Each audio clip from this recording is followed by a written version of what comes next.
First off, I want to thank the brave men and women who work behind the wall. I want to thank them on a national level because their job goes unrecognized. How do they try to turn a guard? Well, correctional officer. Sorry, I apologize. But correctional officer. How you guys doing today? It's Anthony Gangi, host of Tier Talk. I got a letter today in my email. It's from someone that's new to the job, and they need advice. They want help. So I'm going to read the letter, and we're going to go to our sponsor. When we come back, we're going to discuss, hopefully, what would be good solutions for this individual. He's asking for our advice, not just mine, but the advice of the community. So check out this letter. Dear Mr. Gangi, I hope you can advise me on a complicated personal issue. From the beginning, I have operated with honesty and integrity in regards to, and then he names where he's employed. I was worried I would not get the job because I answered every question on the application honestly. When they asked on the application if I had previous drug use, I answered yes, I have used marijuana, and it's been over 3 years that I have been clean. I am 37 years old and have left many old habits in my past, and every day I do what I can to improve who I am. When my wife and I first got together almost 10 years ago, we were both irresponsible people that made bad decisions. I've come a long way since then. My wife still has a long way to go.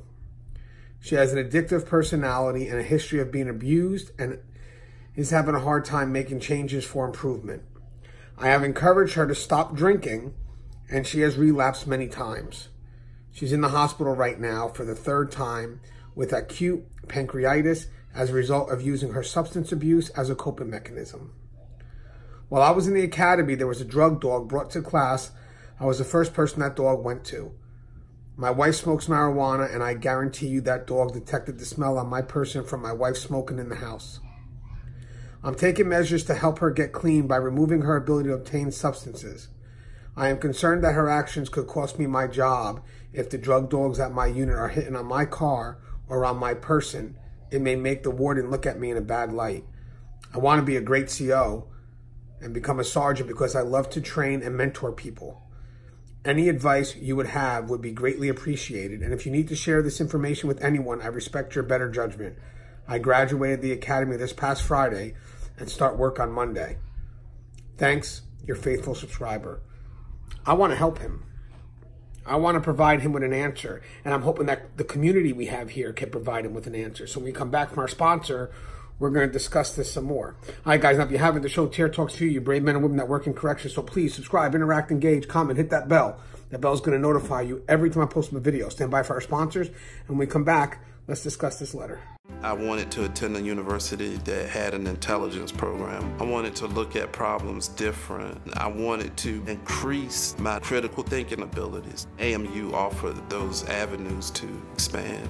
Obtaining your degree as an adult, you're actually paying yourself and investing in yourself. You can't put a dollar on it, it's priceless. It's something that can never be taken away from you. American Military University. Learn from the leader.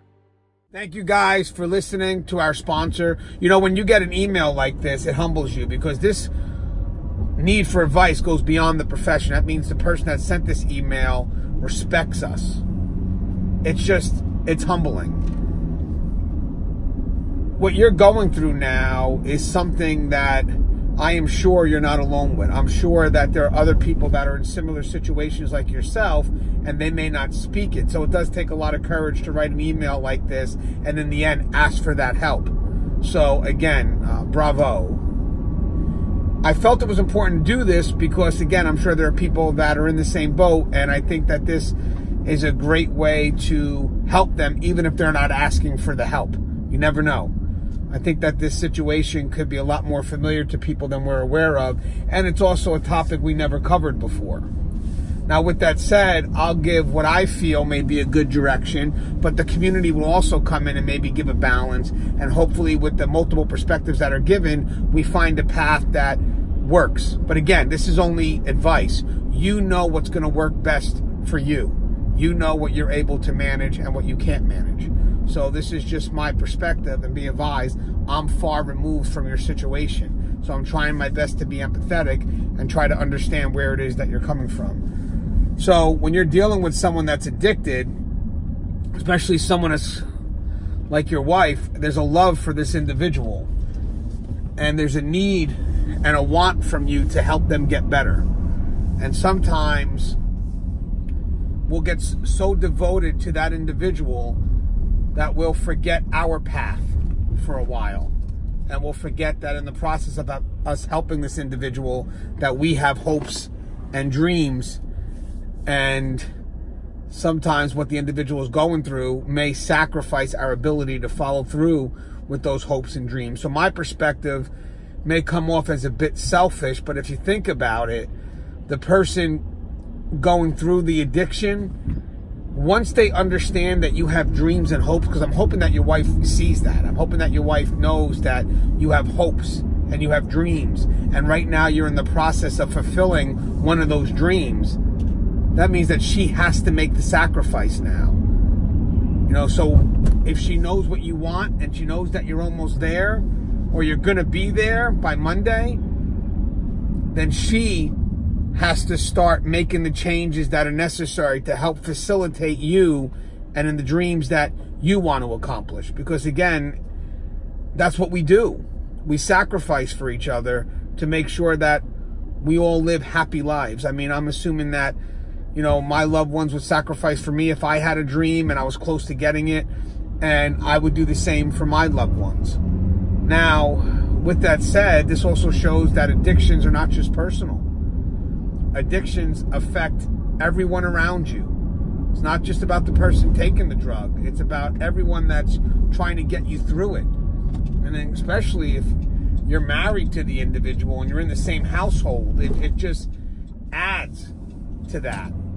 So the advice that I can give you, and it's kind of short and sweet, but having said that, not the easiest thing to do, is that you sit down with your loved one. Hopefully she's in a right frame of mind, and you see if she understands where your path is, what it is that you want to do.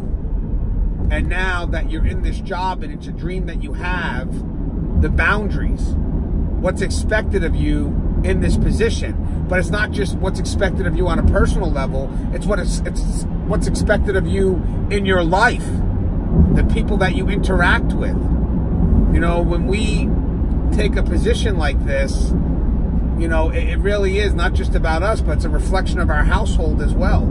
So sometimes we may not realize, but the choices that our loved ones make can affect how we're perceived at the job, and also could affect if they decide to keep us at that job. And you need to make that clear to her. And you need her to make her understand that right now, what she's doing can be seen as a selfish act only because you're pursuing your dream, and she has the potential to destroy it at this point. And this is the hard advice that I'm going to give right now, but I know it's the right advice. But again, I'm more aggressive in my tone. I'm sure there'll be other people that are going to give advice that may be a little bit more middle road. But my thing is, if I'm at this point where I'm trying to better myself, because I do have to worry about myself, and there's someone holding me back, and now I'm in a position to achieve a big goal that can help move me forward, I have to let go of what's holding me back, especially if I've given that person a fair chance to help correct themselves. Because in the process of you correcting that other individual, you're also trying to correct yourself. And you're not going to be able to do it successfully if you're devoting all your time to that other individual who's not making the effort. This person has all the reason now to make the effort because you have a dream and you're getting ready to accomplish that. And if they're aware of that dream and you make it known to them and they still choose to take that other road, then I'm sorry, guys. Again, I find that to be selfish. I do. I feel that at this point you have a chance to live a life and do something great. And if that person is not willing to make the sacrifice, then you eventually have to worry about you. And eventually you're going to have to step away and say, I'm sorry I tried, and don't feel guilty at all. Go over the many times that you tried and let that be enough to define your path forward, which means, hey, I gotta cut you out. Gotta separate. Because if I don't, then I'm going to fall down with you and I'm not going to be able to help you anyway. But I think right now, your paths that you're taking are separate. And every time you go to help your wife and she decides that she doesn't want the help, then that pulls you back. And you cannot go forward if there's someone pulling you back. But again, it's a tough choice. Curious what my audience thinks. Guys, again, just if you can, I think it's a great question. I would love to hear your thoughts. So please, I'm very interested in this video. Very interested in the comments from the community. As always, guys, the show is Tier Talk. If you haven't, please subscribe, interact, engage, comment, hit that bell. That bell is going to notify you every time I post a video. Stay safe.